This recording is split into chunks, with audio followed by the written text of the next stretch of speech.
पाली से मिल रही है। पाली कलेक्ट्रेट को बम से उड़ाने की मिली है धमकी। एसपी ऑफिस को भी धमकी मिली है। धमकी के बाद प्रशासन अलर्ट हुआ है। आला अधिकारी मौके पर पहुंचे हैं। दमकल, अस्पताल प्रशासन भी अलर्ट हुआ है।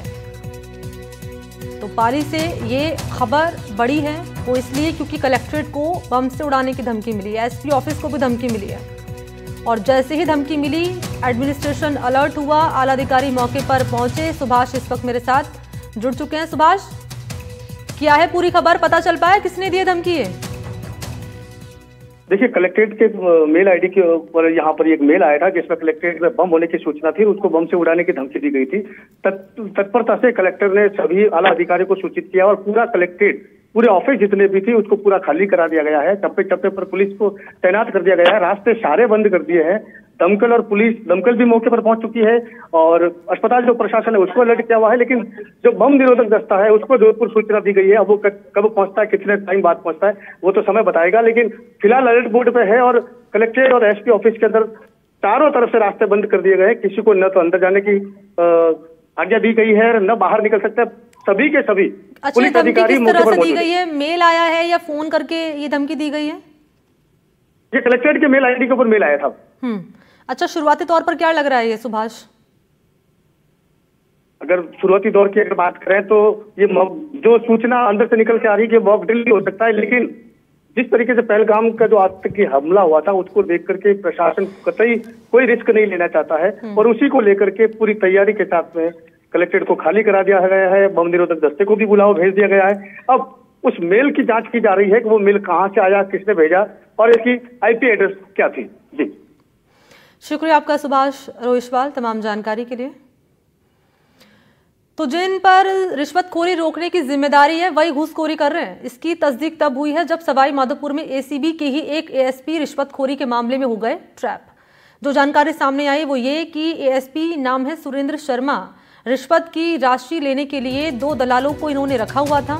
यही दोनों वसूली करते थे, एएसपी तक पैसे पहुंचाते थे।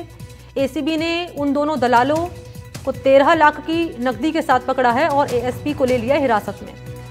और हैरानी वाली बात ये कि एएसपी जिसका नाम है सुरेंद्र शर्मा, इसके निशाने पर पुलिस, फॉरेस्ट और खनन विभाग के अधिकारी रहते थे। उन्हें फोन कर बताया जाता था कि आपके कई सबूत हमारे पास हैं, मामले को दबाने के लिए पैसे दो वरना ट्रैप कर लेंगे। अधिकारी भी डरकर पैसे पहुंचा दिया करते थे। जयपुर एसीबी ने एक बड़ी कार्रवाई को अंजाम देते हुए सवाई माधोपुर के तत्कालीन एसीबी के एएसपी सुरेंद्र शर्मा सहित 2 दलालों को गिरफ्तार किया है।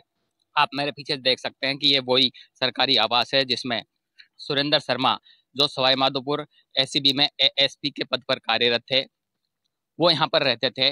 बताया यही जा रहा है कि जो दोनों दलाल जिनको एसीबी द्वारा गिरफ्तार किया गया है वो सुरेंद्र शर्मा के लिए सरकारी अधिकारियों से मंथली वसूलने का काम करते थे। साथ ही जो बजरी माफिया है उनको संरक्षण देने के लिए अधिकारियों पर दबाव बनाया जाता था और बजरी माफियाओं से भी मोटी बंदी वसूली जाती थी। साथ ही शराब का जो ठेकेदार है उनसे भी मोटी बंदी वसूली जाती थी।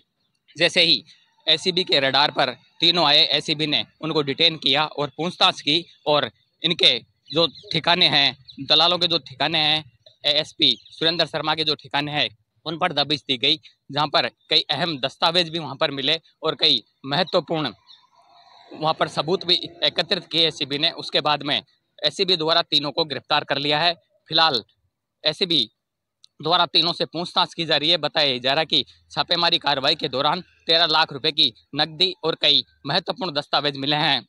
एसीबी को शक है कि जो दलाल सुरेंद्र शर्मा के लिए सरकारी अधिकारियों, बजरी के ठेकेदारों और शराब के ठेकेदारों से जो मंथली वसूलते थे वो कई अधिकारियों तक पहुंचती थी। इस मामले को लेकर फिलहाल एसीबी जांच में जुटी हुई है और भी कई अधिकारियों के इसमें शामिल होने और खुलासा होने की उम्मीद है। एसीबी द्वारा लगातार तीनों से पूछताछ की जा रही है।